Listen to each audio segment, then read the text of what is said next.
Hi everyone, welcome back to our vlog.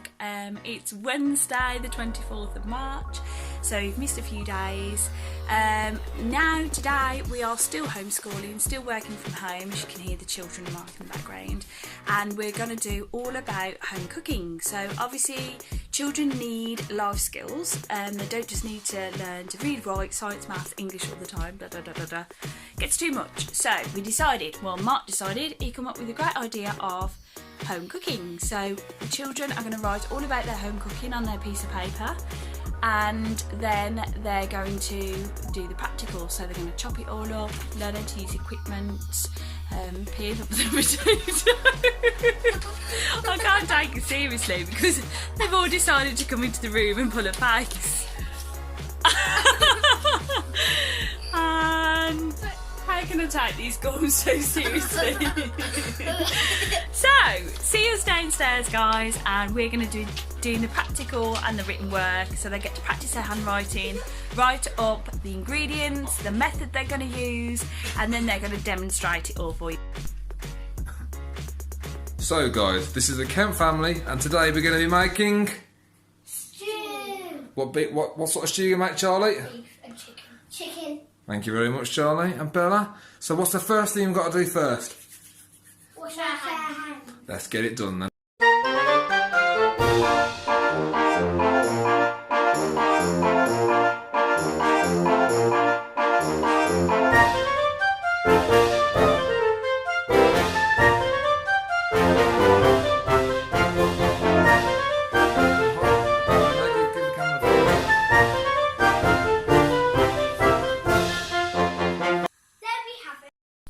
Hi, we hope you enjoyed our cooking practice essential. What is going on with my hair? Clearly I was messing with that during the cooking. I just wanted to go over a few things that we like to do best with our children, in terms of upbringing and how we feel this is the best way. Obviously everybody does it completely differently, but this is what we feel has worked for us. Child rearing practices has been the best method that we find. I've just noted a few down, so excuse me if I look down at my phone. So the ones that we find the best for child rearing practices: boosting your child's self-esteem. That's a massive. That really helps with my two. So if Bella was doing something really good in the kitchen, or helping mummy, or with her homework, or with her reading, just really praising her. Wow, Bella, that was so good. You did really well there. I could hear you really clearly, and that was excellent. Or anything like, wow, Bella, you're really using your finger spaces really well on there. And it would help us subconsciously think, oh, you know what? I'm going to impress Mum. I'm going to do it even more so. I'm going to do capital letters and full stops. And it would really push her on to do even more than she probably would have done to begin with. So I think self-esteem in child rearing practices is massive for kids, and my two. If, for example, we're doing a physical activity, Charlie isn't the best at physical activity, but if I really say, wow, Charlie, those kicks were fantastic. Oh, did you see your kick then? See if you can kick higher. And he would really push himself to kick that bit higher and kick a bit better, just because I pointed out his good qualities over his bad qualities. If I was like, you know what, Charlie, that was crap, you did rubbish there, he'd be really down and be like, oh, I'm not going to do that again because I'm rubbish at that. Whereas if you really praise those good points in children, it makes them, I don't know why, it just makes them want to do even better than they originally did. That just works for us more so. Other things that I've found as well is set limits and be consistent with your discipline. So especially like with Xbox, so we need to set limits with that all the time. There's no Xbox on a Sunday at all. That's our family day, what we class as family day. No electronics in terms of, we might have the telly on to watch a family film, but no gaming or anything during a Sunday. It's our family day. And as long as he gets his homeschooling in at school, there'll be only a few days in the week where he has a couple of hours each night.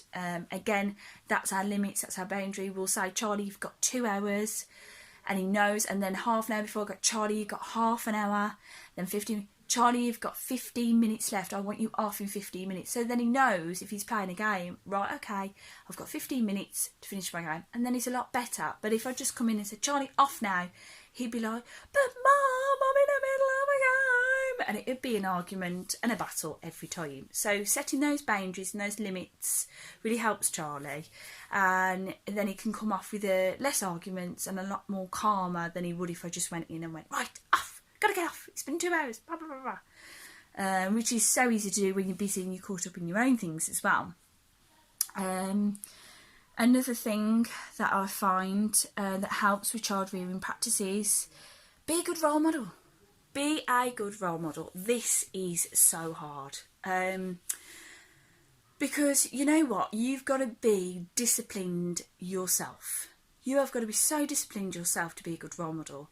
As in, like, you know, if you've told yourself you're not going to eat junk after tea, don't go and eat junk after tea. Because what are the kids going to want to do? They're going to want to eat junk after tea. If you go and have yourself 3 puddings, like a chocolate bar and a Kit Kat and an ice cream, they're going to want to do the same. So if you set these good boundaries for yourself, kids will follow. If you have a nice little light pudding, like a fruit pudding, they're going to want a fruit pudding. Well, most of the time they are. If they see you eat a big dirty chocolate bar, they're going to want a big dirty chocolate bar, which is obviously twice as big for them. So by setting yourself as a good role model, it really does set up the children. So in terms of like when you and your husband have an argument with each other, think, right, we'll stop it there. We'll deal with this when the kids have gone to bed, because that helps. Or see out an argument in front of your children, let them see it, but don't argue. Talk it through, listen to one another. So I listen to Mark. In a real ideal world, it doesn't always happen like this, but just try, because then they'll see you resolve your argument without raising your voice, without getting angry, and calmly resolve it with perhaps a hug and a little kiss at the end. And they can see that and they'll think, right, okay, that's how I deal with arguments with my friends. And by you setting that role model there, your children will copy you. They are like a massive, huge photocopier, and they will copy you so much without you even realising. So if you can just put little role model sessions throughout the day, like when you argue, stop and think, right, what would I do? What would the better Danny do? The better Danny would handle it this way. And then do it that way. It's so much easier to do it like that. Stop and think. Take yourself out the room and just give yourself 5 minutes to think how, in an ideal world, you would react to that situation. Come back in the room and you'll find, 1, you've calmed down, and 2, you're calmed down. You going into that room calm, the child will react completely differently, and they will calm down, because again, you're that role model. In an ideal world, it doesn't always happen that way, but you can only try. Take yourself out of the situation, calm yourself down first, and then reassess. Hello, Charlie. So those are just my few tips there. Hi, he's come to join us. He's finished his homeschooling. I'm just going to go over... now finished a few pages. Is he? Oh, brilliant. So we're just homeschooling. Daddy's just downstairs, just looking at my phone at these last few things. Right, let's have a look. Are you pulling some faces there, Charlie? Okay, so that's just a few. Make communication your priority, as in talk to each other. Anything that you've got on your mind, Charlie, anything Mummy's got on her mind that she needs to talk about, talk to each other, because you know what? You're not mind readers. You're not Houdini. What does Mummy always say? Not Houdini. Yeah. I asked her all the questions and she's like, what is it again? And I said 12 times 12 and she said 132. I'm a bit dumb. It was But 144, talk to each other. actually. Talk to each other, communicate is a massive part of overcoming a lot of A arguments. massive part of your life. It's a big chunk. Because if you don't communicate, you can't learn. No, Because exactly. you learn from other people and they learn from you. That's right. Well done, Charlie. Give me 5 for that. Excellent. So that's all child rearing practices that we put in place as a family. Obviously, we're not perfect. We have arguments. We have ups and downs. But we try our best, don't we, Charlie? Yeah. Yeah. Okay, thanks for listening. See you soon. Bye. Bye.